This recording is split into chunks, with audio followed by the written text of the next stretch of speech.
Okay, my story.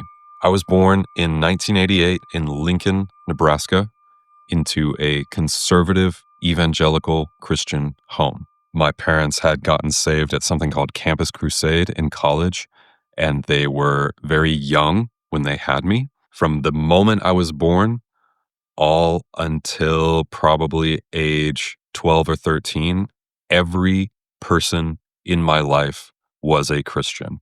I was in truly a complete bubble at church, at school. Everyone in my life was reverberating and repeating and parroting the same information. Echo chamber, that's what that's called.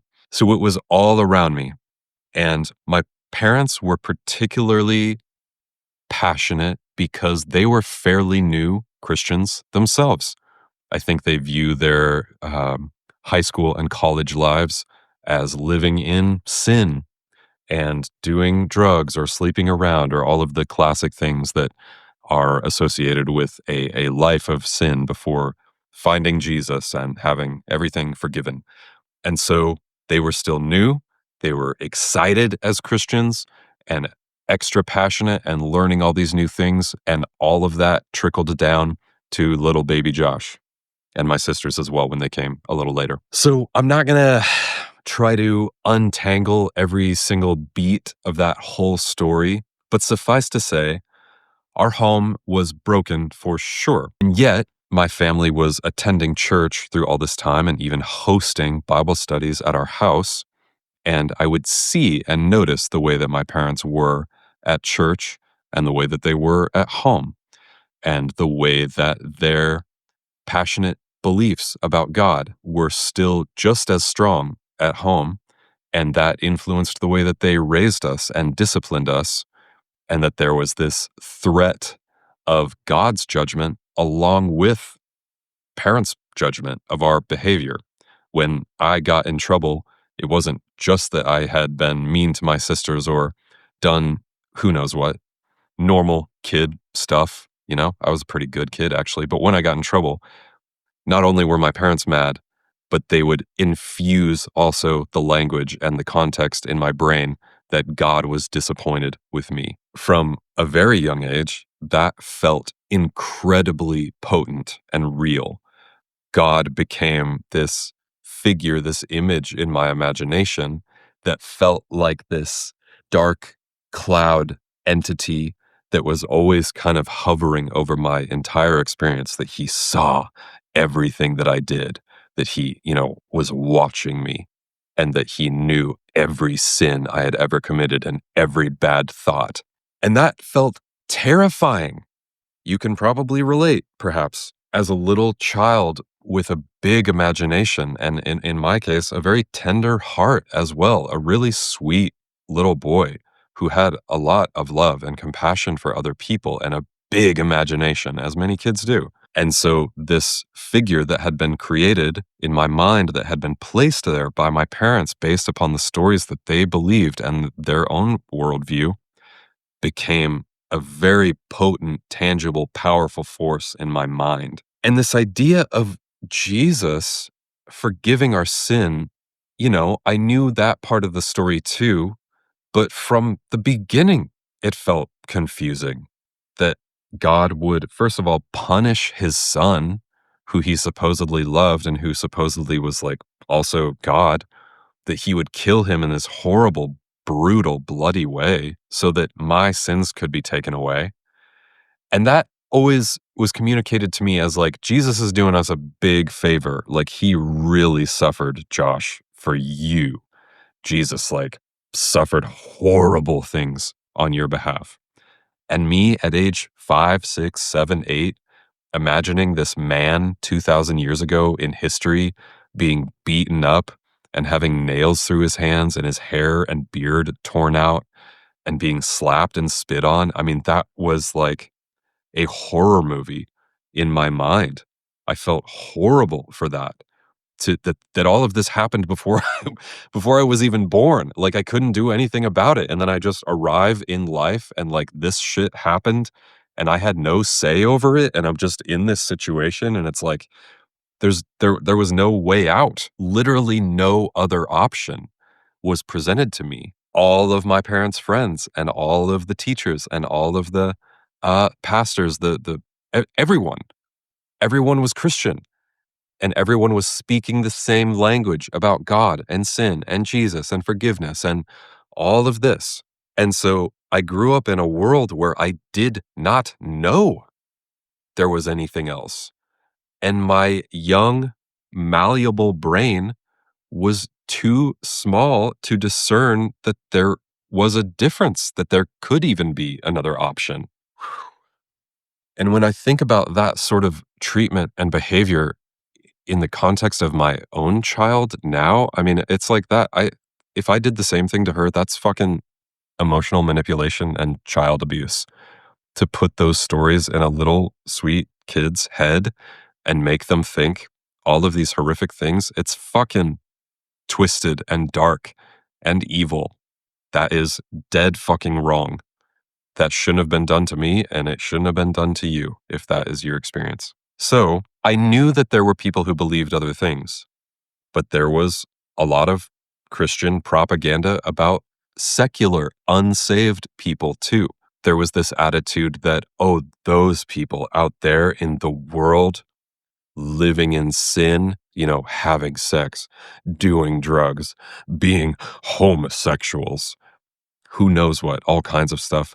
They were always viewed and spoken about as other, as like they are bad and evil and sinful and they need Jesus. And we basically only interact with them for the sake of sharing the gospel, because until they're on our side, we got to avoid and stay away from them because they're going to be a bad influence on us and they're going to get their sin or devilish energy on us or something like that. So there was this othering, viewing those outside of the faith as bad and different and evil and sinful. And this affected and informed the way that I saw kids at school eventually, of like hearing them say a cuss word.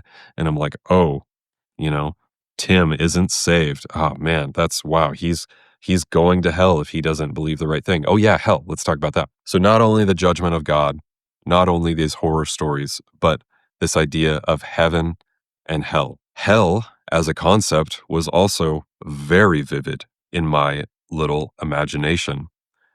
This place where God would send you and that you would be alive forever.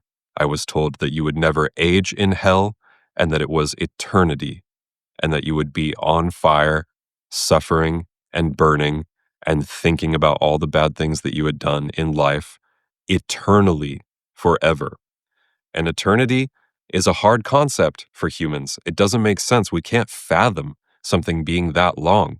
But as a little kid, imagining that, suffering forever, was horrifying. I would lie awake worrying about it, agonizing over this, being so fearful and just begging God to forgive me for things that I had done, even as a little kid who had like barely done anything bad ever. And actually, none of it was bad. Being tormented, losing sleep over it, living in a state of fear and worry and being like, I know I asked Jesus into my heart, but what if I didn't do it the right way? What if God can tell I didn't really mean it and it wasn't sincere enough? Crazy, crazy. I was told, okay, my grandparents were not Christians. My grandma was Catholic. My grandpa was atheist. And so I loved them so much, fucking loved grandma and grandpa deeply, dearly, loved being at their house, had a sweet, beautiful connection and relationship with them, and was told by my mother things like, I think you should write grandpa a letter. This was when I was 8 years old, because maybe grandpa will listen to you. Because if, they're getting kind of old, and if they die without believing in Jesus, then they're going to be burning forever. Putting that idea in a little kid's mind is so fucking heinous. That's horrific. This sweet little child with such a tender love for his grandparents and imagining them vividly, horribly suffering. I was just, it would bring me to tears. And I did write my grandpa a letter, which is like so fucking cringe now. I really believed that it's like, now the responsibility's on me. he doesn't know the real truth and he might die not knowing that. And it's my fault if he goes to hell. Evil, dude. Fucking evil thinking. So this imprint on me at a young age followed me for a long time, all through high school and into my 20s. I was going to church, going to youth group, had a pretty enjoyable time at youth group, but just still sat through thousands of sermons of this same basic information just being repeated over and over and over. I would read my Bible every day. I would pray every day. I would ask for forgiveness constantly for everything I could possibly think of. Because, yeah, when that was the programming, that was the installation I was given at the beginning of my life as to the explanation for how all this works, that's all I knew. And obviously, around middle school or so, started to be aware of other perspectives. I didn't go to public school until I was in ninth grade. And so then I was around these secular kids and had a great time. Had a lot of good friends at that point who were not Christians, but I was still very devoted in my faith. I was never very good at sharing with people, at sharing the gospel. It always felt kind of fucking obligational and I was bad at it. And it felt so fucking cringy and annoying. So I was never a very good witness in that way. I hated it. And I hated when we were forced to go witness, but I silently judged my friends often for the things that they would do, for sleeping with their girlfriend or smoking weed or cigarettes or going to parties where there was drinking. Who knows? I was a little good boy. I was so legitimately terrified of this threat of God, of still basically having the same mindset about God, feeling a little more the relationship with Jesus felt gentler, felt like Jesus was closer to human and could actually kind of understand me.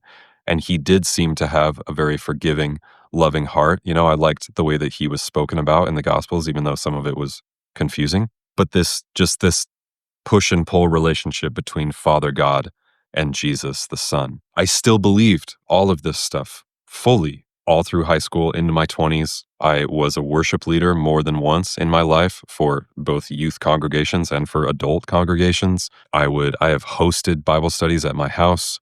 I used to read all these fucking commentaries on the Bible and these just insufferable, long and boring fucking books that are just teasing apart every single fucking line of text because, I was a curious, intelligent person.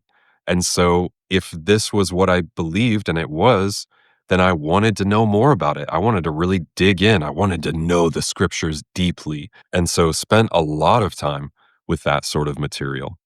A lot of time having theological fucking discussions. I was a part of plenty of men's groups in which the main topic of conversation was masturbation and pornography and trying to hold each other accountable and confess our sins when we had lusted over a woman. And I'll get more into that in the sex section. But so this was my world. This was my life. And I did believe it. And it was programmed into me also to not look outside of Christianity, to not engage with any other ways of thinking or any other beliefs or any other secular ideas because that was a temptation to lead me astray, that was heresy and against God's law, and that doing so could possibly lead one into, the devil's field or whatever the fuck, that it could stray you out of the path. It could take you out into not believing anymore if you got hypnotized by the thinking of the world or whatever. I forget how they even described it, but you know what I mean. As far as that goes, it's like a perfect locked system. They've got you in there and they tell you not to look outside because it's dangerous and heretical. And so they've kind of got you for life if you stick with that rule and programming and never look outside and just stay in your little Christian bubble and be so convinced that you have the right thinking. But it was my curiosity and it was my intelligence that led me to keep asking questions and keep being curious. And over an extremely long period of time, eventually, stuff just started to fall away because the older I got and the more I looked at the world around me and the more that I looked at the people in the church, stuff just didn't add up, man. It was like I think I stopped believing that the creation story was literal, that all of this started from two human beings being created by God out of the dust. I stopped believing in a young earth. The Christians I was around believed the earth was only like 10,000 years old, which is so fucking goofy. Maybe it was older than that, but it was not millions of years old. That was an evolutionary concept that was false and heretical. And evolution wasn't real. God created each animal exactly as it was, and it started at the beginning of time, and it's still the same today. Like, what the fuck? And they were all in Noah's Ark.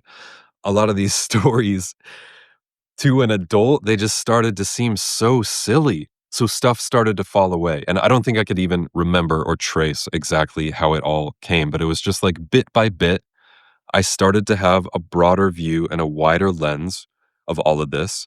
Still would call myself a Christian, but I started to get more and more gradually kind of radical and kind of okay with just letting certain parts fall away. That I was like, you know what? Maybe the text of the Bible is not literally historical. Maybe it is fallible. The people I grew up around were very much like, the Word of God is infallible and it is a literal historical document, and there is not a single error in the entire thing. And at a certain point, I was just like, is that why do we have to, why does it have to be? It was put together by humans who are incredibly flawed. And like, is it possible that somebody made a mistake or two in there? Doesn't mean the entire thing is untrue, but like, can we have some nuance? And they were just like, no, it's all without mistake. And I was just like, that seems kind of like a fucking stupid way to operate, honestly. That's not realistic. That's fucking dumb. That doesn't make sense. And there are things that within the Christian world, these guys, these scholars and theologians, there's tons of points of contention that they don't agree on, theologically or historically, or about the original text, or about who these guys were, the authors and the disciples and all this stuff. There's so much that doesn't really make sense and that people have different views on. And so the more that I dug into it, it eventually kind of led me out of it because I was just like, man, this is kind of held up by some fucking chewing gum and sticks and tape. This is not a solid foundation at all. And to blindly believe that it all perfectly aligns and makes sense, I started to just be like, I don't think so, man. Allowing myself to think that, to have that open-mindedness about it, made it easier for the rest of it to fall away because I was just like, man, it really seems like Christian theologians and church leaders are fighting pretty hard to convince us of their own legitimacy. They are shoehorning in and patchworking so many complex ideas just to be able to like hold up this wall that's tipping over and being like, no, it's all still true. It's all literally true. And like, sticking their thumbs in the dam that is eventually breaking, trying to hold up this thing that doesn't really make sense. So it fell away from me over a long process, and it took a long time to even allow myself to step outside of that thinking, especially still believing that God was a real entity that was judging me and that was aware of me, and that there was absolutely some fear at the beginning, and for a long time that it lingered. If I step out of this faith, I am condemning myself to hell. But at a certain point, I started to not believe that heaven and hell are literal places anymore. I was like, that doesn't make sense. And is God so petty as to like check off boxes at the fucking heavenly gate with St. Peter or whatever and go over this list, and if it's not in balance, then you go suffer for eternity? I was like, if that God's real, not interested. Seriously, what a horrific system. And that he can't take a nuanced view, a all-encompassing view of the course of my life and just puts like a stamp on my forehead that says evil or not saved or that you didn't believe the right combination of things in order to be entered into his fucking pearly gates. And the more that I let myself take a step outside, incrementally, a little bit at a time, step out of that, then I would be like, oh, I'm still okay. The water is actually fine out here. And then I would step a little bit further out of that thinking. I would let go of another belief. I would step out further. I would start to do things that a Christian wasn't supposed to do. And I'd be like, waiting for a fucking thunderclap to strike me dead. And it never came. And I just kept building momentum in a different direction outside of that faith and realizing none of it was ever true. It was only true in my imagination. Just think about that. Play with the idea that is it possible that that is true for you too?